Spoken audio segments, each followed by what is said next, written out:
By Doriane, By Doriane, By Doriane, By Doriane, By Doriane. Hello, hello, hello, and welcome back to my YouTube channel. So, today's topic, I wanted to talk about something else, but I did not want to ignore this recent event that had happened, and it's something that happened in the workplace. And it just reminded me of when we so used to something or take things for granted, so how we need to take a step back and reevaluate the situation or try to put ourselves in other people's shoes. So recently, accommodation was needed in a workplace, and usually in a lot of positions that are held, accommodation will instantly provided. Most of the time I was working in the office. I guess they can see my handicap because I can't see from far due to my albinism.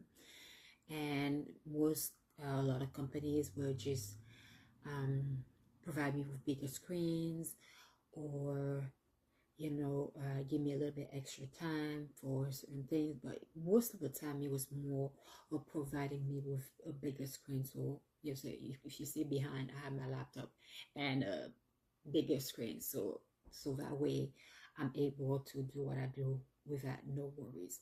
Even when I work, I work from home a lot lately. So most companies, if I tell them, they won't go, they won't put too much emphasis on it and just like accept my request. But in the workplace, before accepting requests, of course, they need to have some type of proof or doctor's note that will allow them to do so. So recently, I was going to be on a video while doing what I do, but unfortunately, due to my astigmatism and all the stuff that come to my eye, I may not be able to see because of my albinism. I couldn't technically be on video calls because video calls allows me, I have to write down and I have to see close to the computer, and not only close to the computer, everything I read has to be very, very close to my eyes, even though I do wear glasses, which don't do much, but they do help, especially in the recent years. They have been a bit more helpful than when I was younger. With all that being said, the company just sent me the equipment without really letting me know what was going on. So when I received it, I asked them, I was like, is there a way? Most of the people I talked to, colleagues, they're like, well, either you leave, or some people ended up loving it. But I did take the training, and the training even gave me a broader and more detailed perspective of what I was going to have to encounter. And it was a whole lot more than I even imagined. You have to sit at a certain distance. You, like, if I forget the word, I can quickly look to the left or the right because I won't be able to see anything. So with that being said, I think I knew there was like steps that ones have to take. So I initially started taking these steps, but my eye doctor was on vacation, so I had to wait. And then I feel like there's certain things that are automatic. Like there was a form to fill out. I had the form. I had questions, and questions that could have been answered to whomever I spoke to, but I was being given the runaround just to go back to the same person who provided me with that information in the first place, and to whom I asked the questions in the first place. So that was a little bit frustrating for me because it was like an information I could receive right there and then. And I even told them, you can Google this, easy, Google, and you'll get your answer until I got my doctor's notes and wait for a decision. I mean, I do understand that there's protocol. Every company has policies and protocol they need to follow. So I do understand that aspect. The aspect I did not really like, that I was not very comfortable with, it seemed that it was like a lack of support, even understanding to an extent. So that's the part that really got me mad, because usually I try to put myself in the other person's shoes to understand where you're coming from and where you're going. Like if you work in the healthcare industry, just because somebody's a mother or somebody's sister, that does not automatically mean that I will have access to a record of a doctors or physicians who provide me with the information required or that I need to know. No, there's protocol, there's HIPAA. So with that, there's disclosure. The person has to give me consent to have access to their medical records or make a decision on their behalf. Even if, let's say, something that's less something like if you work as a concierge. I used to work as a concierge. So if you work for a building, just because somebody's brother, you see them a lot going back and forth, and the brother comes and like, oh, my brother said this. You don't know the relationship. You don't know what's going on. You can't just be like, oh, okay, you can go up and give him the keys. Because at the end of the day, if the brother gets mad, what did you give access to my brother? He's in every right to be mad because he did not give you consent. Some will even leave in the thing, I don't want anybody coming to my apartment. Some will be like, oh, certain chefs can have access to my apartment. So just to say that there's a whole lot of protocol when you do in the business, even in your own household. There's protocol.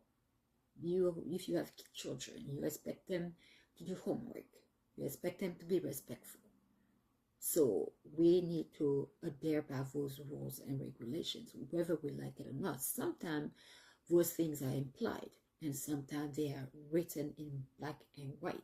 So we cannot just ignore this specific fact. Sometimes you can call customer service and ask the question, but to you, that question is black and white. It's a yes or no answer. There's no going around, but you don't know the rules and regulations placed within that specific company, because maybe X and Y has happened in the past and it kept happening, and they had to be put in situations where they now have to put rules into place so these type of situations or instances do not occur in the future. That's life. But just to go back on my accommodation part, because I was so used to it be a bit easier and people be more understanding of a situation. They wouldn't question. They're like, okay, they give me the biggest cream, and then I will provide the information, because sometimes it can take a couple of days, it can take a week, but at least I was understood, I was heard. So, but at the same time, I was trying to not be to put too much attention or emphasis into it, because even though I was right, I don't think that we would have all of this headache or back and forth should have happened in the first place. It should have been like, okay, she needs accommodations, here's the forms, bring back within such and such amount of time, and then we will make a decision, period. And then I have to even go after and like, okay, all this stuff that you guys sent, what do you want me to do with it? Do you guys want it back? So maybe it's the way I work, that I'm used to doing 1, 2, 3, 1, 2, 3, and most of the time it's just to finish with it, and I don't have to forget. We are all humans. We have, I have flaws. Everybody have flaws. Some flaws are so too much, some others not so much. Some flaws are I would say almost invisible. Some others are very present. But at the end of the day, I was trying to put myself into a situation and like, okay, maybe this, but at the end of the day, it ended up being something that could have been, all the little back and forth could have been avoided. But just to put things back into perspective, sometimes when you're used to something, it's easier to just to think that it's going to be your way or a specific way. We kind of forget those backstories, the behind the scene part, So I just wanted to give you, like, talk about this little experiment that I had recently that made me think twice. And it's not really about making me think twice, but brought that aspect back into the forefront, that not everything is clean cut, and not, I might have time, the other person on the other side might not have time. One might be intelligent, one might not be that intelligent. Sometimes, like, for me to understand jokes, it takes me forever. By the time I realize, I'm like, ha ha ha, they already laugh it off. So, I'm slow like that, in that sense. So, and maybe the other party has they were too busy, or they were having some personal issue happening in their lives that I did not know about, that may have hindered their way of providing me the information accurately. But just to say, just a little thought, that's something we might need to think about here and there, instead of just thinking that it's my way or the highway, or this is this. And the way we are, we tend to surround ourselves with people who are almost like us, like almost think alike. Few have people who have the yes people around them. Few has, not a lot of people have friends or colleagues that will step up to them and tell them, like, no, you're wrong. That's it. You're wrong. It's okay. You are wrong. That was not it. And like I said, sometimes somebody might be having a bad day, a bad week. Like, I remember one time, one of my customer service jobs, I had, I told a lady, thank you so much, because I was very grateful for the resources and information she provided to me, because to me, it looks like she went above and beyond to help me. And I was just like so grateful. I was like, may God bless your soul. And she was just like, oh my God, thank you. You don't know how much I needed to hear this. So just to let you know how things might not look as black and white or clear as we think. Even though we're right in certain situations, we don't know what are the different variables happening in other people's life. So that will be my By Doriane for the day. Thank you for tuning in for this second episode of my YouTube channel. Don't forget to subscribe. Have a wonderful rest of your day and week. Love you all. Au revoir.